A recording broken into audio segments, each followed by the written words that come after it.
ಜೀವನದ ಸತ್ಯಗಳು. ಒಂದು ಸಣ್ಣ ಮಾತು ಮನಸ್ಸನ್ನು ಗಾಯಗೊಳಿಸುತ್ತೆ. ಒಂದು ಸಣ್ಣ ಸುಳ್ಳು ಸ್ನೇಹವನ್ನು ದೂರ ಮಾಡುತ್ತೆ. ಕಾರಣ ಸಣ್ಣದೇ ಇರಬಹುದು, ಆದರೆ ಅದರ ಪ್ರಭಾವ ಮಾತ್ರ ನಷ್ಟ ಉಂಟು ಮಾಡುತ್ತದೆ. ಜೀವನದಲ್ಲಿ ಹೊಂದಾಣಿಕೆ ಎಷ್ಟು ಮುಖ್ಯವೋ ಅರ್ಥ ಮಾಡಿಕೊಳ್ಳುವ ಮನಸ್ಸು ಕೂಡ ಅಷ್ಟೇ ಮುಖ್ಯ. ಜೀವನಕ್ಕೆ ಬೇಕಾದ 3 ಮಂತ್ರ. ಸಂತೋಷದಲ್ಲಿ ಮಾತು ಕೊಡಬೇಡ, ಕೋಪದಲ್ಲಿ ಉತ್ತರ ಕೊಡಬೇಡ, ದುಃಖದಲ್ಲಿ ನಿರ್ಧಾರ ತೆಗೆದುಕೊಳ್ಳಬೇಡ. ಸಹನೆ ಇಲ್ಲದ ಹೆಂಡತಿ, ಸಂಪಾದನೆ ಇಲ್ಲದ ಗಂಡ, ಮಾತು ಕೇಳದ ಮಕ್ಕಳು ಇವು ಸುಖ ಸಂಸಾರದ ಶತ್ರುಗಳು. ಮನುಷ್ಯನು ತಾನು ಮಾಡುವ ಕೆಲಸಗಳಿಂದ ಶ್ರೇಷ್ಠ ಆಗುತ್ತಾನೇ ಹೊರತು ಹುಟ್ಟಿನಿಂದಲ್ಲ.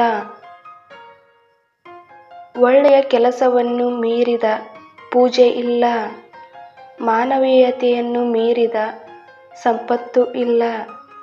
ಮನುಷ್ಯನಿಗೆ ಮರಣ ಇರುತ್ತದೆಯೇ ಹೊರತು ಒಳ್ಳೆಯತನಕ್ಕೆ ಮರಣ ಇರುವುದಿಲ್ಲ.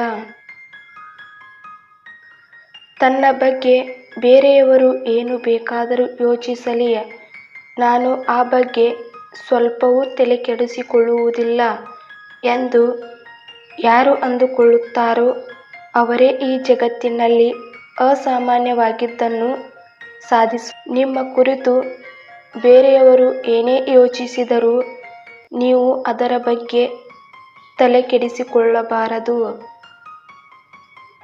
ನಾವು ಜೀವಿಸುವುದಕ್ಕಾಗಿ ಸಂಪಾದಿಸಬೇಕೇ ಹೊರತು ಸಂಪಾದನೆಯೇ ಜೀವನ ಆಗಬಾರದು.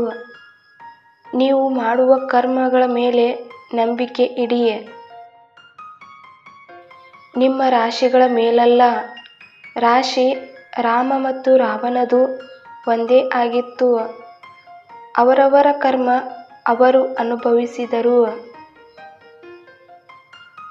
ನಿಮ್ಮ ಸಮಸ್ಯೆಗಳನ್ನು, ನೋವುಗಳನ್ನು ಮತ್ತೊಬ್ಬರ ಜೊತೆ ಹಂಚಿಕೊಳ್ಳಬಾರದು.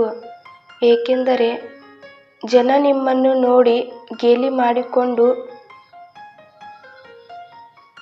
ಅದರ ಲಾಭ ಪಡೆಯುತ್ತಾರೆ. ಮಾತಾಡಿ ಕೆಟ್ಟವರು ಅನ್ನಿಸಿಕೊಳ್ಳುವುದಕ್ಕಿಂತ ಮೌನವಾಗಿದ್ದು ಅರ್ಥವಾಗದೇ ಇರೋದೇ ಒಳ್ಳೆಯದು. ಅತಿ ದೊಡ್ಡ ಗುರುಮಂತ್ರವೆಂದರೆ ನಿಮ್ಮ ಗುಟ್ಟುಗಳನ್ನು ಯಾವುದೇ ಕಾರಣಕ್ಕೂ ಬೇರೆಯವರೊಂದಿಗೆ ಹಂಚಿಕೊಳ್ಳದೇ ಇರುವುದು. ಇಲ್ಲ ಅಂದ್ರೆ ನಿಮ್ಮ ಸಮಾಧಿಯನ್ನು ನೀವೇ ತೋಡಿಕೊಳ್ಳುತ್ತೀರಿ. ಗಿಡ ಯಾವತ್ತೂ ಉದುರಿ ಹೋದ ಎಲೆ ಮತ್ತು ಹೂವುಗಳ ಬಗ್ಗೆ ಯೋಚಿಸುವುದಿಲ್ಲ. ಹೊಸ ಹೂವಿನ ಸೃಷ್ಟಿಯೇ ಅದರ ಧ್ಯಾನ. ಕಳೆದು ಹೋದುದಕ್ಕೆ ಚಿಂತೆ ಬೇಡ, ಹೊಸದನ್ನು ಸೃಷ್ಟಿಸುವ ಉತ್ಸಾಹವಿರಲಿ.